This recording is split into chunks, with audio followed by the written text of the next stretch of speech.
나는 전능하신 아버지 하나님, 천지의 창조주를 믿습니다. 나는 그의 유일하신 아들, 우리 주 예수 그리스도를 믿습니다. 그는 성령으로 잉태되어 동정녀 마리아에게서 나시고 본디오 빌라도에게 고난을 받아 십자가에 못 박혀 죽으시고 장사된 지 사흘 만에 죽은 자 가운데서 다시 살아나셨으며 하늘에 오르시어 전능하신 아버지 하나님 우편에 앉아 계시다가 거기로부터 살아있는 자와 죽은 자를 심판하러 오십니다. 나는 성령을 믿으며 거룩한 공교회와 성도의 교제와 죄를 용서받는 것과 몸의 부활과 영생을 믿습니다. 아멘.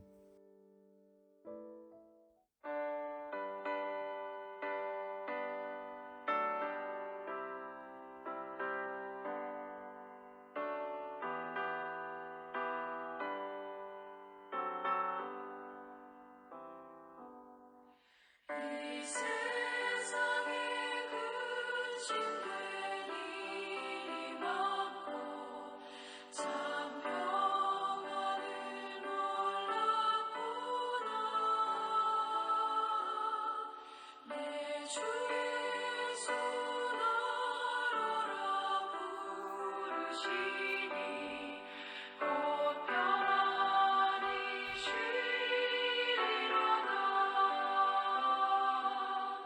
주 예수의 구원의 은혜로다. 참 기쁘고 즐겁구나. 그 은혜를 영원히 누리겠네. 곧 평안히 쉬리로다.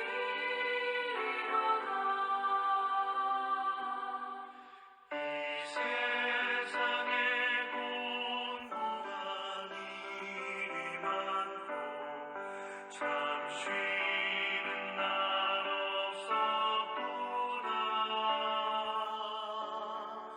내 주 예수 날 사랑하시오니 곧 평안히 쉬리로다.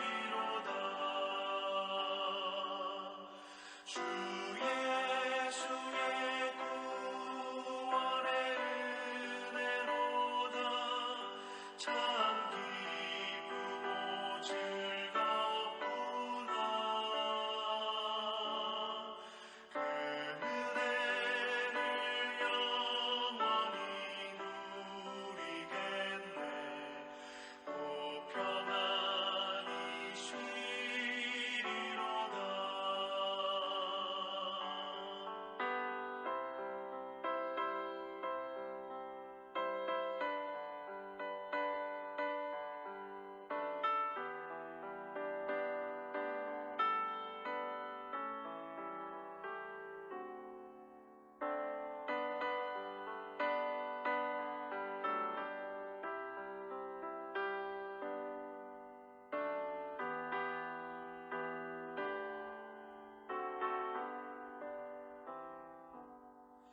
이 세상에 죄악된 일이 많고 참 죽을 일 쌓였구나. 내 주 예수 날 건져 주시오니 곧 평안히 쉬리로다. 주 예수의 구원의 은혜로다. 참 기쁘고 즐겁구나. 그 은혜를 영원히 누리겠네. 곧 평안히 쉬리로다.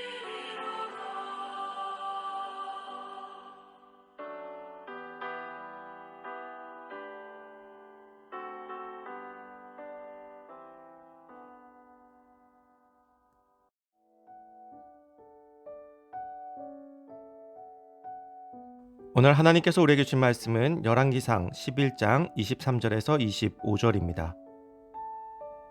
하나님이 또 엘리아다의 아들 르손을 일으켜 솔로몬의 대적자가 되게 하시니 그는 그의 주인 소바 왕 하닷 에셀에게서 도망한 자라.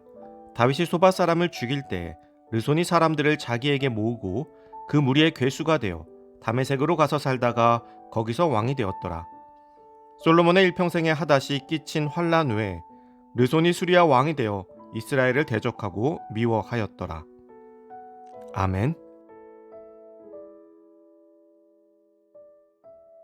당연한 사랑이라는 제목으로 오늘 말씀 나누겠습니다. 당대 최고의 지도자였던 솔로몬이 쇠락해 가기 시작하였습니다. 그는 극도의 사치와 육체적 그리고 영적 타락으로 인해 점차 무너져 갔습니다.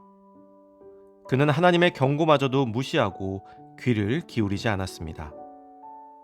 이러한 솔로몬을 심판하시기 위해서 하나님께서는 이스라엘을 국내외적으로 혼란한 상황으로 만들어 가시기 시작하십니다. 하나님께서는 이스라엘의 주변국인 에돔 사람 하닷과 소바 사람 르손을 일으켜 이스라엘을 공격하게 하셨습니다. 또한 이스라엘 국내에서는 이스라엘을 죄 가운데로 빠져들게 했던 느바의 아들 여로보암을 급부상시켰습니다. 다윗의 시대에 다윗에게 굴복했던 나라들이 솔로몬의 타락으로 인해서 그 영향력이 점차 감소되자 들고 일어나기 시작한 것입니다. 그 중에서도 에돔 사람 하닷은 옛 원한을 푸는 동시에 이스라엘의 지배권에서 벗어나기 위해서 솔로몬을 대적하기 시작합니다. 이것은 단순히 하닷의 독립투쟁이 아닌 하나님의 솔로몬을 심판하시고자 하신 하나님의 의지와 계획이 나타난 것입니다. 성경에서는 이에 대해 분명히 말하고 있습니다. 여호와께서 에돔 사람 하닷을 일으켜 솔로몬의 대적이 되게 하시니, 이 모든 일의 배경에 하나님께서 계신 것입니다. 이후 다메섹의 르손은 솔로몬 통치 기간 내내 이스라엘을 위협하는 세력이 되었습니다. 솔로몬의 타락에 대한 징계의 도구로 주변 나라들을 사용하신 것으로 볼 수 있지만, 이는 더 이상 하나님께서 솔로몬의 나라를 보호하지 않고 계심으로 해석할 수도 있습니다. 이전에도 수많은 공격이 있었지만 이스라엘은 하나님의 보호하심 속에 있었습니다. 그러나 더 이상 하나님께서 이스라엘을 보호하지 않으시니 주변의 공격에 그저 당할 수밖에 없게 된 것입니다. 우리는 하나님의 보호하심 속에 있습니다. 그러나 그것이 너무나 당연해서 쉽게 잊고 삽니다. 오늘도 하나님께서는 우리를 지키고 계시지만 공기처럼 당연한 것이 되어 우리는 보다 눈에 보이는 것들을 더 의지하게 됩니다. 그러나 그 어떤 것도 하나님처럼 우리를 보호할 수 없습니다. 그렇게 우리는 당연한 하나님의 보호하심을 더 이상 당연하게 여기지 않고 날마다 그 보호하심에 감사하는 삶이 되어야 할 것입니다. 사랑하는 성도 여러분, 소중한 사람은 떠난 뒤에야 그 소중함이 더 절실하게 느껴진다고 하죠. 하나님의 사랑도 마찬가지입니다. 너무나 당연한 듯 받고 있는 하나님의 사랑에 그 소중함을 날마다 깨닫고 감사함으로 나아가 솔로몬과는 끝이 다른 복된 우리의 삶이 되기를 간절히 소망합니다.